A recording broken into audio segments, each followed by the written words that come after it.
So here we have Arturia's Keylab 61, and we're here to show off the new integration with Ableton Live 9.6. Now with 9.6, Ableton have added it as one of the officially supported controllers.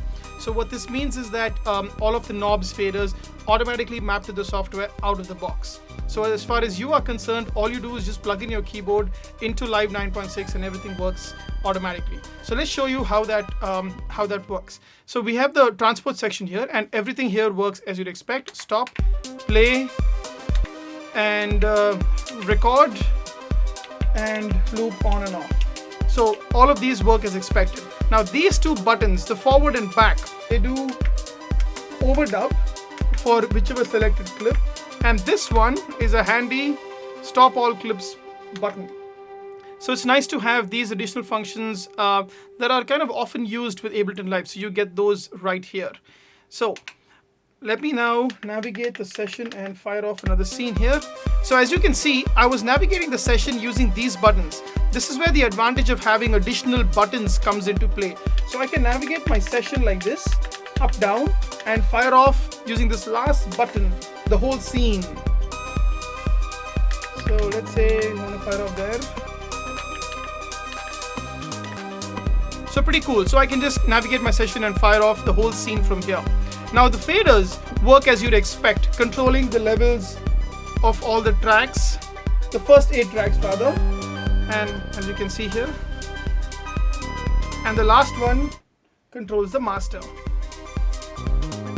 So pretty straightforward stuff as far as the faders are concerned. Now the knobs here, we have a total of 10 knobs. So the first 8 knobs control the devices. These two do something different.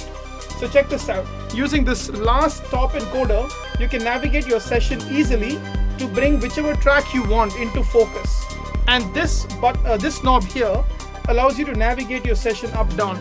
So using these two, you can quickly get into very specific clips, and then of course use the overdub function that we have here to kind of overdub into the selected clip. So it's nice to navigate into specific clips directly. The other things that you can do with the knobs are of course control the devices. So let's say this bass track here. Now as you can see, the hand icon that's there on the first instrument rack indicates that it is now being controlled by these knobs. So as you can see here, these 8 knobs control all of the other parameters in the instrument rack. You're not hearing anything because there's nothing mapped to them.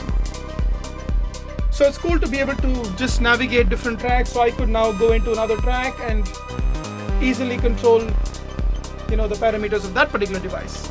So let's come back to, let's say, the bass track once more. Now, the other thing that you can do with these two switches is navigate the tracks that are here in the session.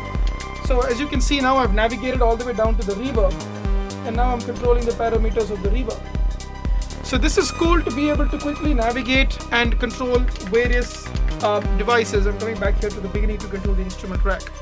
So using the device navigation, the scene navigation, the device control, track channel control, and the transport control together gives you pretty comprehensive hands-on control over most aspects of Ableton Live. Especially a scenario like this where we have a session loaded up. It's easy to just fire off different scenes, control levels, control device parameters, all hands-on without really having to touch the mouse. So that's really, really cool and makes this a lot more useful with Ableton Live now with 9.6. So go out there, download Ableton Live 9.6 and fire up your Keylab and use the integration. We think you'll have a lot of fun with it.